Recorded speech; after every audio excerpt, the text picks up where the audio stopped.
beauté, Balandinion Soya Chounou Magazine, une fois de plus, Toya Liboso Nabino avec une très bonne nouvelle, comme vous le savez, toujours Toya Kapene Nabino avec des nouvelles qui vous édifient. Oezoko Lisa vraiment Kondima Nabino Nakati na Yesu. Et pour aujourd'hui, il y a une grande manifestation qui va se tenir du côté de la Tchangou.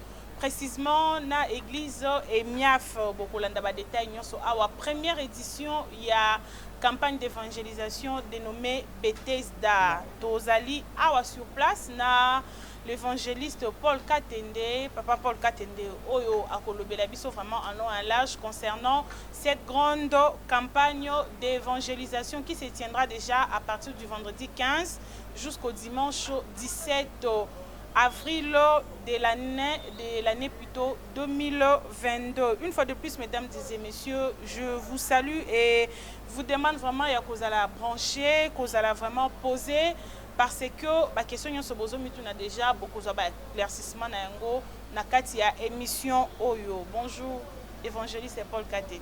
Bonjour, ma journaliste.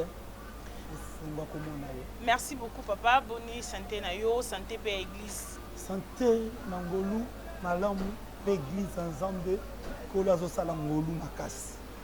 Bethesda première édition, avant tout le Belayango, Tobanda d'abord na église et miaf. Oui. Et la Xinini. Église et miaf. La signification de église en mission d'intercession pour les assemblées fraternelles. Nous sommes basés dans l'intercession qu'on plaide pour les autres. Tous ceux qui peuvent le posséder, tous ceux qui peuvent écoloter, tous ceux qui peuvent égliser. Pour les assemblées fraternelles. Nous sommes là basés dans la mission au Kolatikel Bisopo na Kolobe la bas. En résumé. Tant que les églises fraternelles, donc si je comprends bien, il y a une communauté qui rassemble d'autres églises ou bien vous vous assemblez dans l'église pour plus d'éclaircissement. La fraternité, nous avons dit Mangolo, nous avons dit Aché et pas des serviteurs dans l'église. Mais tout dans le fardeau, il y a quoi intercéder pour la union. Donc c'est un peu ça. L'église est à Wapi? L'église est à Tchangou. Précisément dans l'avenue Victoire, quartier Boba, numéro 23, juste dans l'arrêt Bétanie. Ce que vous dites centre-ville, au Leki, quartier 1, au Kiti, au Leki, arrêt tribunal, Bétanie Zawana. Ce que vous dites vers l'aéroport, marché de la liberté, saut de moutons, juste aux ce que les questions des moutons déjà. Juste un arrêt Bétanie. Donc, on dit ça, arrêt Oyoyo, église. Église et mien, faisons compter déjà combien d'années d'existence? Oui, nous sommes là. Ça fait 10 ans.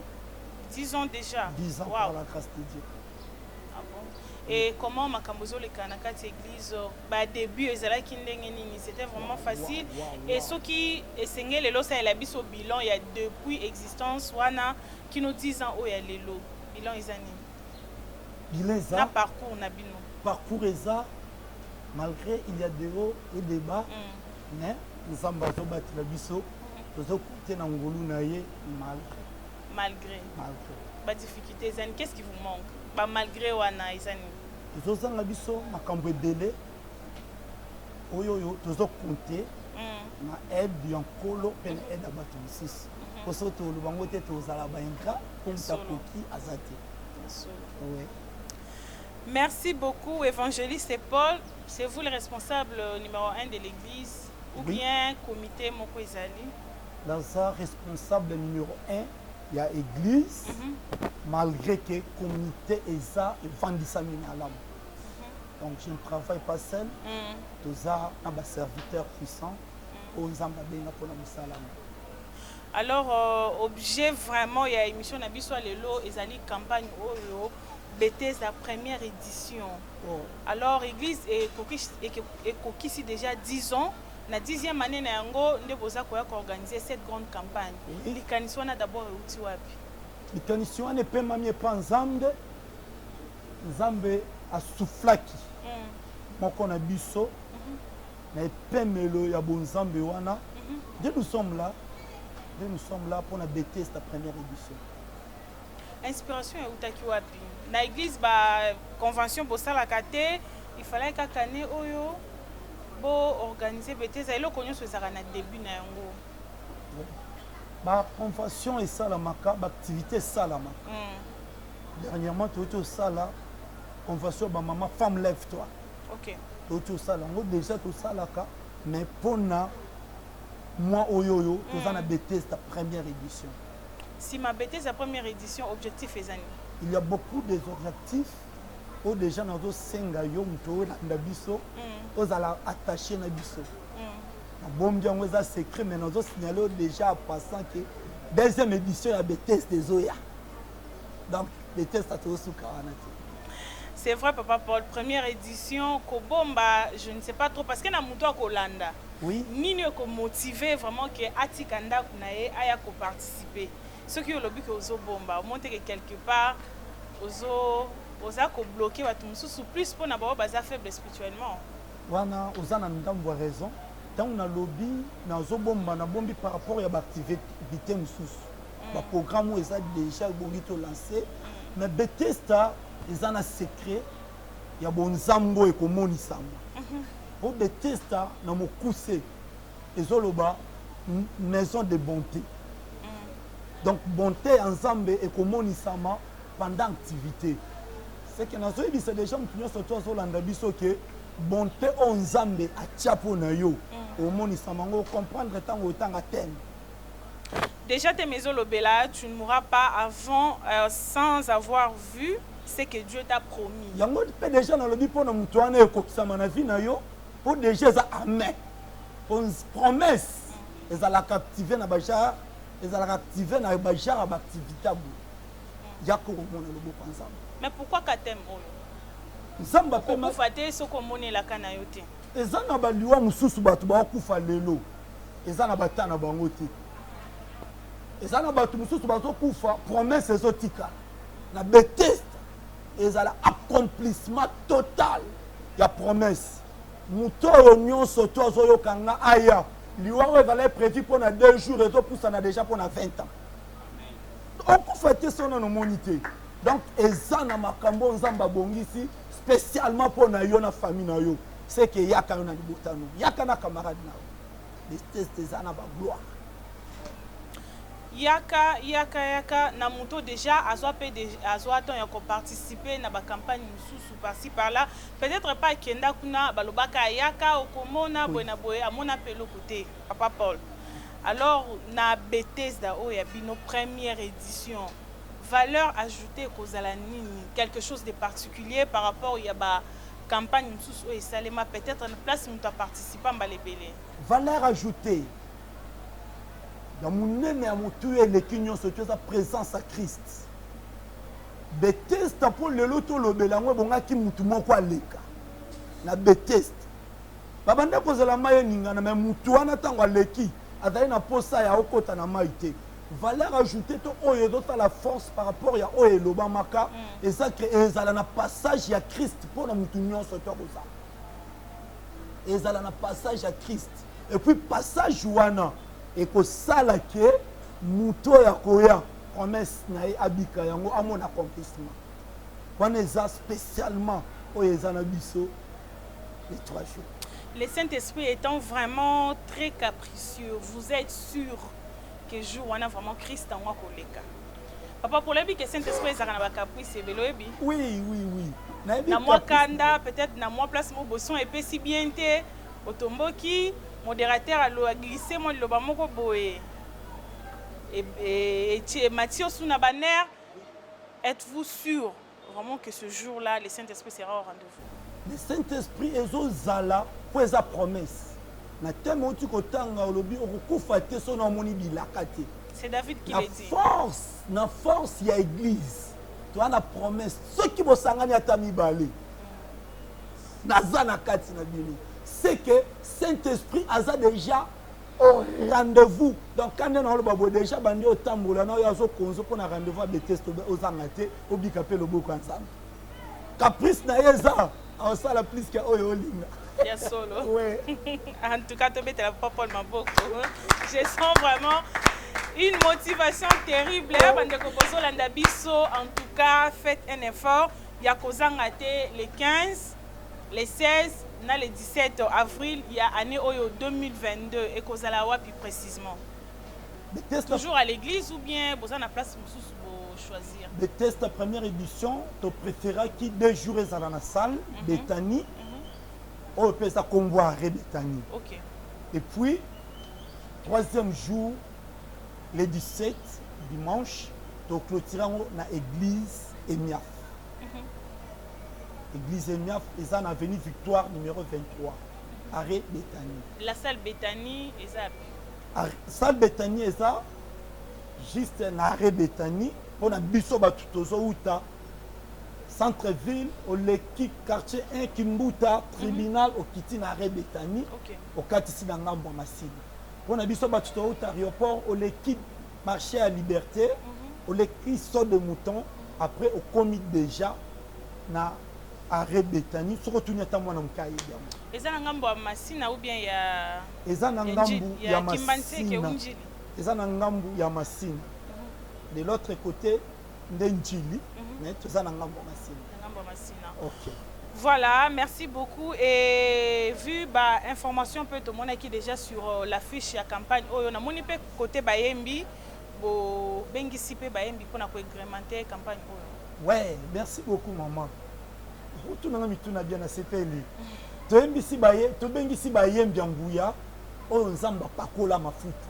Pour Mkolowana, mafuta en kolonde ko régner le kolo à nyonso tout.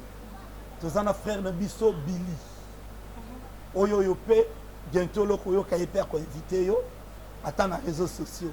Tu as un frère Nabiso Tati, tu as un frère Nabiso Fiston et puis tu as un choral les deux anges. Okay. À part ça, et kozalana bayembi mususu, oyo yo tokozana bango longo pona ko louer pe ko adorer. Et ça na secret, na louange na adoration. Et ça na ba complice na moko salama. Yo poko bikango mukolo ana c'est pourquoi on a fait inviter.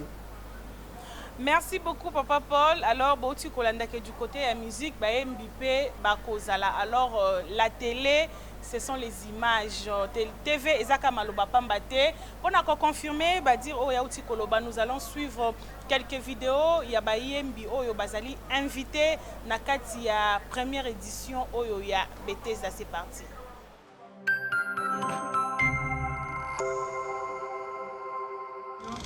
Wamaombye wamaombyo papa yabane wamaombye oyo kaka losambo yango biso nyonso toyepai na yo ça veut dire que toyepa na Jésus pendant le vendredi c'est vendredi 16 à partir de 15h pile dans la biso na salle Bethany à partir de 15h pile vraiment kozanga te mwana nzambe ozolanda biso boya bele to tombola kombo ya Jésus to kozala wana hey mokonzi vanda bana nzambe ba bouger hey mokonzi vanda bana nzambe ba tombola yo venez nombreux que Dieu vous bénisse. Bethesda bakanisa ki ekosile Bethesda bakanisa ki ekosile Dalelo elongi bangona batikali na Sonia. Oui, c'est bien moi frère Tati Abouba.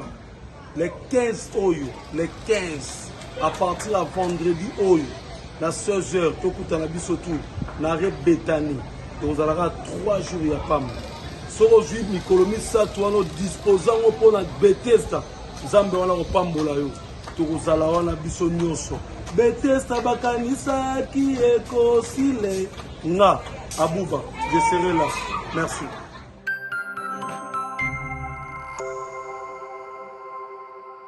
Voilà, wana bouti kolanda baembi oyo bako zala na première édition à Bethesda oyo bakoya ko agrémenté du côté musique première édition oyo ya Bethesda. Bomoni frère Billy, frère Tati, na frère Fiston Kongolo. Alors Papa Paul. Oui, maman. Et le komoko nga ezali ko attirer mingi, c'est plus les thèmes.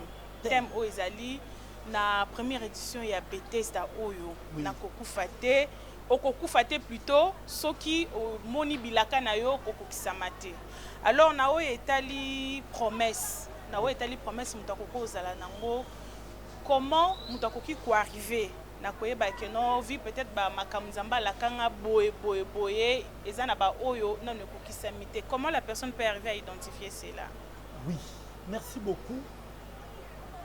Bible mobimba eza promesse moto oyo andimeli nzambe na nzela na Yesu Kristo. Bible mobimba eza bapromesse mpo na ye wana un.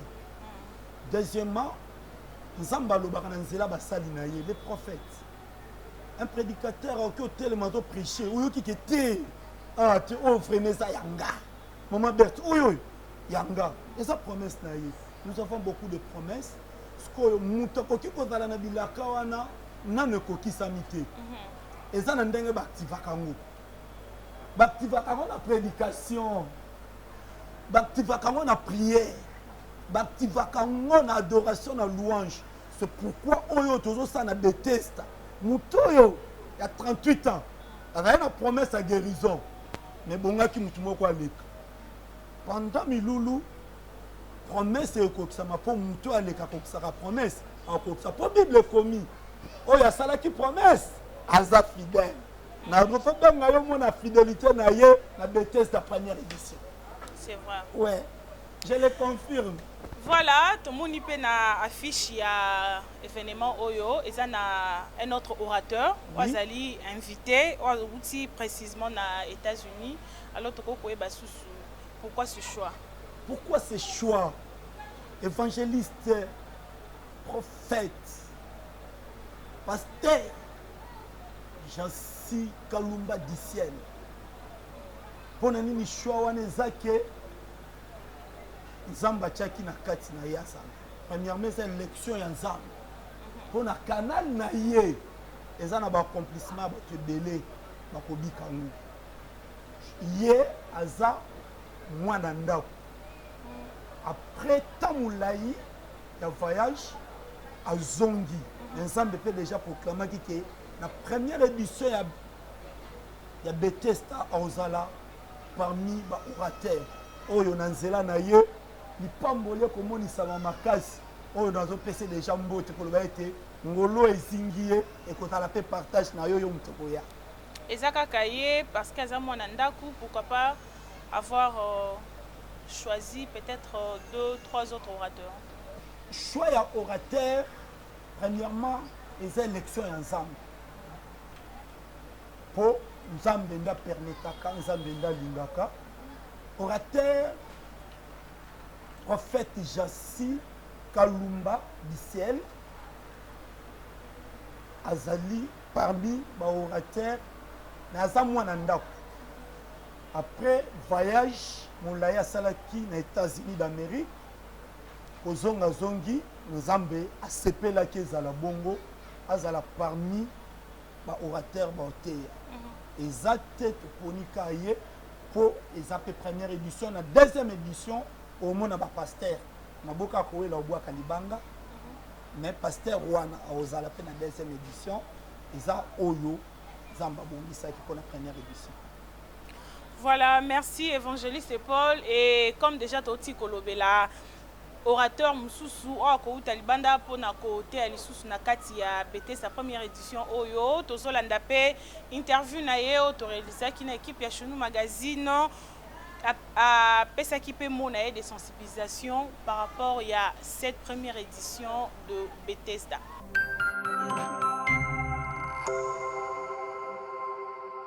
Ok, moi c'est pasteur Jansi Kalumba, simple secrétaire dédié, na kambami na église ya Mief. Bon, na sala msala kuna, na za pasteur kuna, na za évangéliste kuna, pour na lokumu na nzambe kaka. Oh, na Mief, normalement ça fait 3 ans, je suis pasteur là-bas, mais mon église na biso ezalaka sozo tea, sozo panza sango malamu ozana un évangéliste. So ba choma boko ba confirmer yo ndoza pasteur.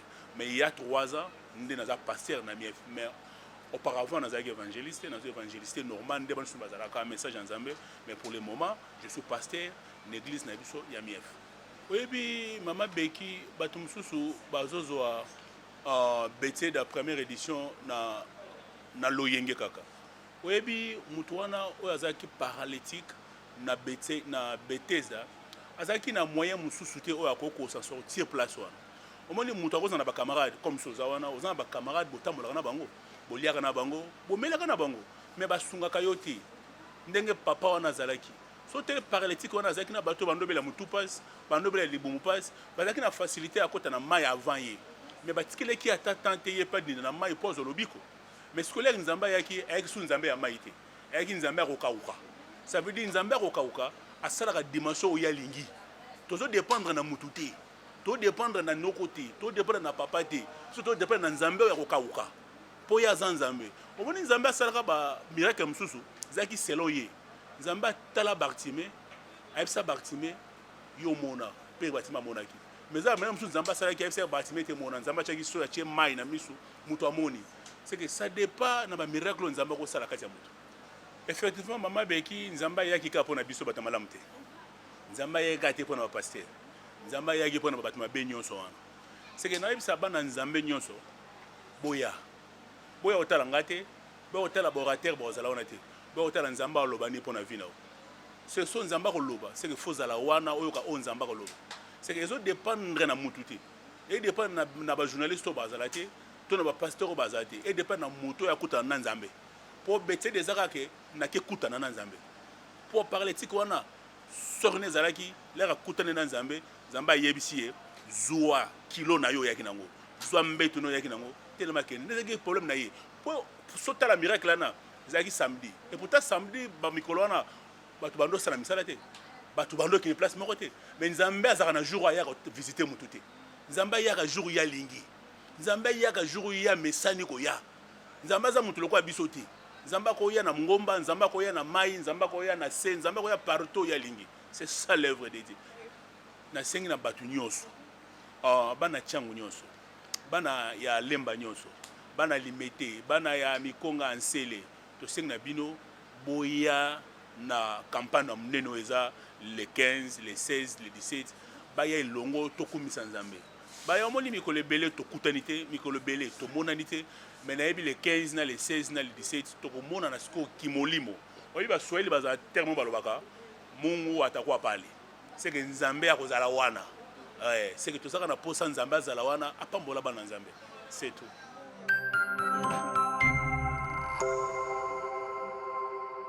Voilà, c'était là le prophète Jansi Kalumba du ciel. Au Azalipe parmi les orateurs, il y a première édition, il y a Bethesda, il était au micro de Chenou Magazine. Aussi ensemble invité Nabino na Katina première édition il y a Bethesda Oyo. Donc comme qu'on vraiment na souka émission Nabiso, mais avant aussi Lisa, na habité Malobani aux anango na bana na Nzambe. Avant tout Maloba souka, eza Maloba souka te. Maloba naza nango pona bana Nzambe nazo invité bino nyonso yo oyo zo yo kanga yo pozo comme invitation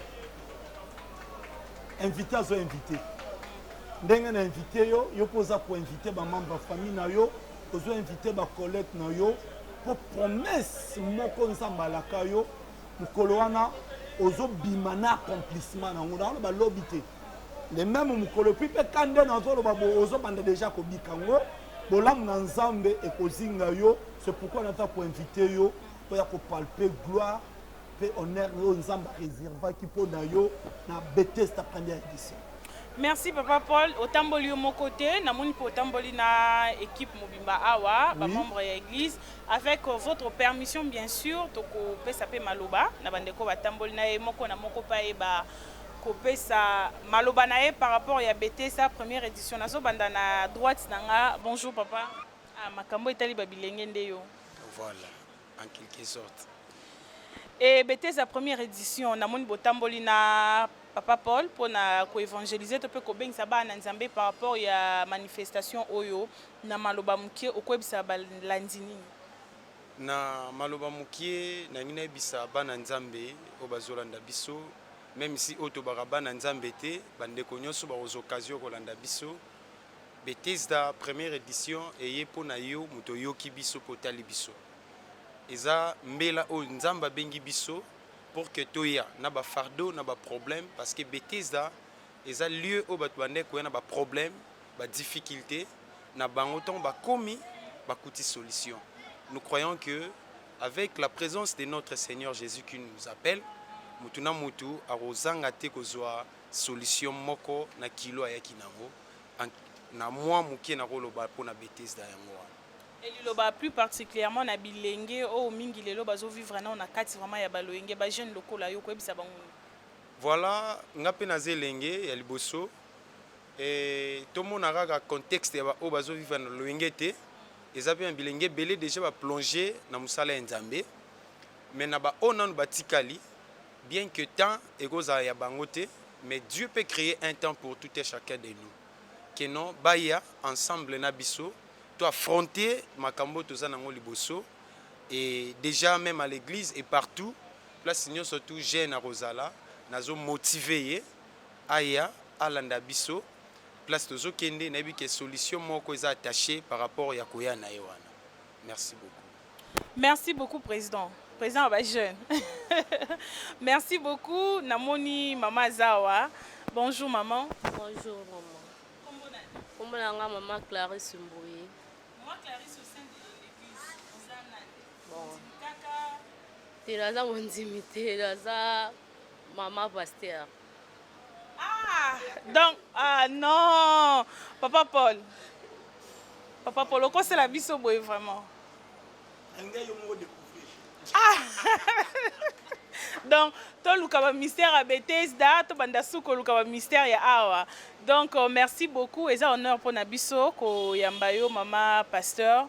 Alors, on a bandé konyon so bazo landayo liloba par rapport à Bethesda première édition. Ça s'appelle Makasi, l'édition première, ndizoya boye Bethesda. D'ailleurs, on s'appelle Makasi, ndayo ko benga ba mama nyonso tout, bazala mikakata no baya. Baya ba revivre bolamu ya Nzambe za na katikati na bango to bengisi batu nyonso tu o za la problème likambu bola boy Nzambe opesa nyonso tu za solution la ngambu na ye donc naza ko sepela mutu nyonso tu to inviter ye aya et ozala bien makasi. Merci de nous avoir invités dans votre plateau. Je suis très heureux d'être présent ici. Alors moi c'est le frère Dadi Amos. Par rapport à l'activité, j'invite tout simplement tout le monde à venir palper ce que Dieu a prévu de faire au sein de l'Église. C'est que lorsque Dieu appelle les gens dans sa présence, c'est qu'il a prévu déjà quelque chose de bien.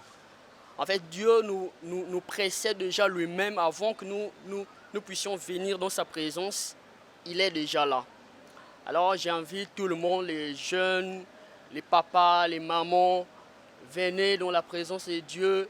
Dieu va nous faire du bien. Bonjour. Ngai kombo nanga mama Karine Chala Mutanda. Liloba nanga naza na koloba na pour une activité première édition ya Bethesda ezaki nazo invité ba mama nyonso.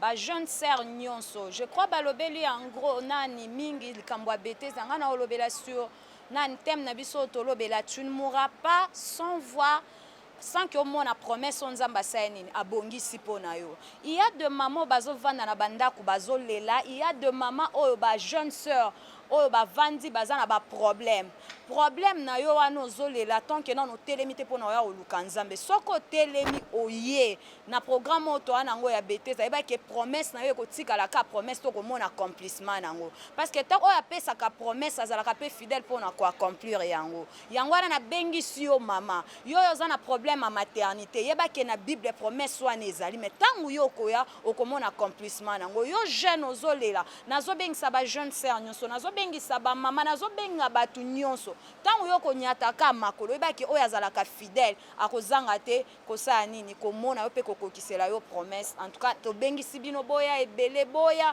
nzamba ozanga te kopambola bino. Bonjour maman. Ngai papa Oscar Mutanda. Bon, première édition Bethesda, c'est une grâce au Nzambe alinga memape na ngambu ya changu. Oyoka changu ezala kaka o ba mouvement ya boye ya kuluna ya bobo, nous voulons maintenant à travers édition au Bethesda essayer de répandre la parole de Dieu bajeune bazalaka na vision moko boye te ya makambo ya loyenge ya kuluna ya boye, mais nous les invitons cette fois-ci lolenge thème elobi Bethesda, la maison de la grâce, la maison de la bonté de Dieu, baya bakutana na bolamu na Nzambe. Eloko erasere bango, nous sommes plus dans le temps de Moïse. Le temps de la loi est passé, nous en attend ya ngolu.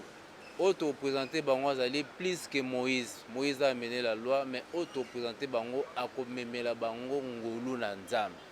Il y aura quelque chose de spécial au Yerusalem Malangam na Nzambe parce que le Saint-Esprit, comme le pasteur a dit, sera au rendez-vous et nous allons témoin et nous allons vivre la main de Dieu.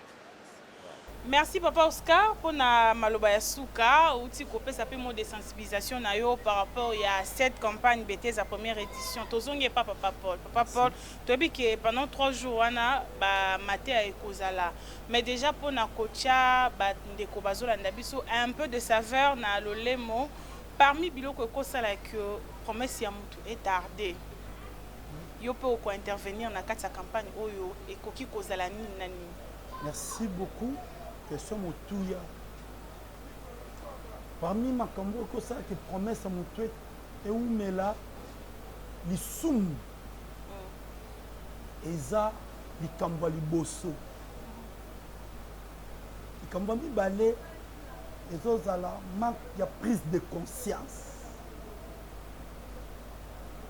ceux qui n'ont pas eu conscience à vie na yeti et ils allaient les passer. Heureusement, les tests.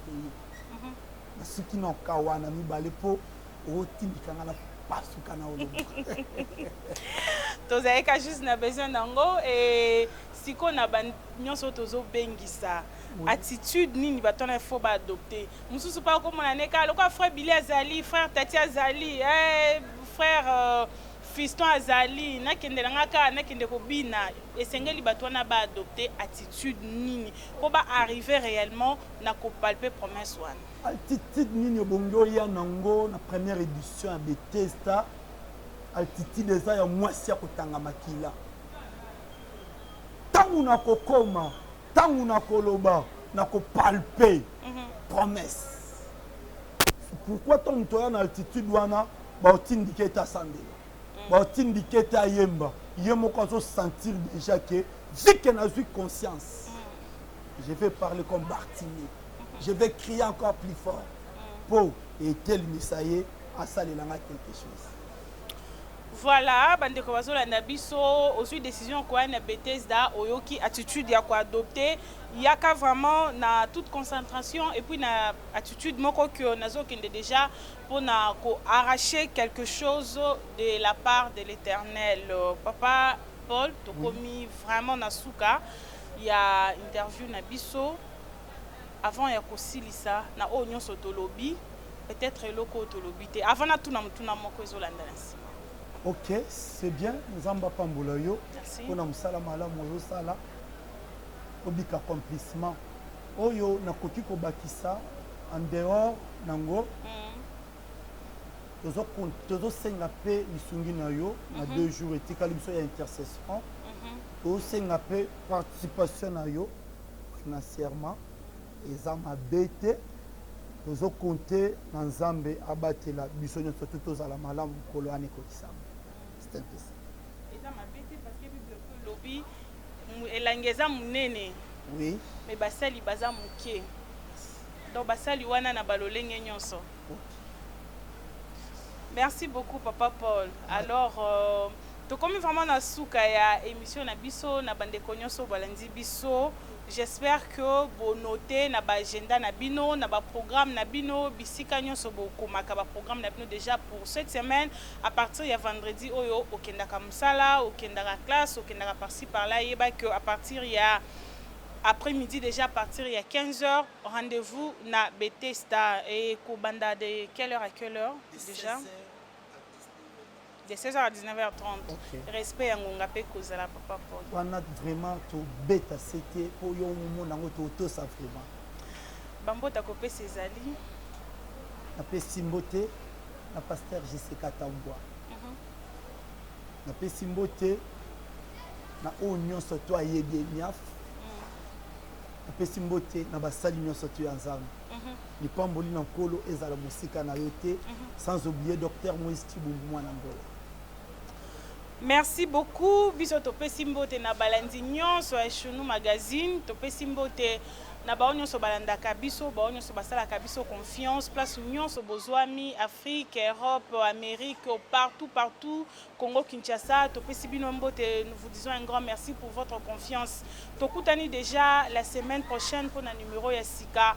Na invité à Sika, mais je ne peux pas terminer sans dire merci à la grande équipe technique qui a accompagné Ngalelo, frère Patrick Congolo du Ciel qui était derrière la caméra, Léon Billy qui était et à la réalisation et à la caméra, l'assistance de la sœur Becky Kabongo. Un grand merci. Et pourquoi pas aussi toute la grande équipe, Richard, Nana, Persido, Marie-Ange, Binonyonso, Topesi Bino Pembote, et puis un grand merci. Soki Nzamba Zongite et qui a continué à combattre la biso, Tokutani, à la prochaine. Déjà, na invité à Sikapé, élément à Sika. Au revoir. Merci.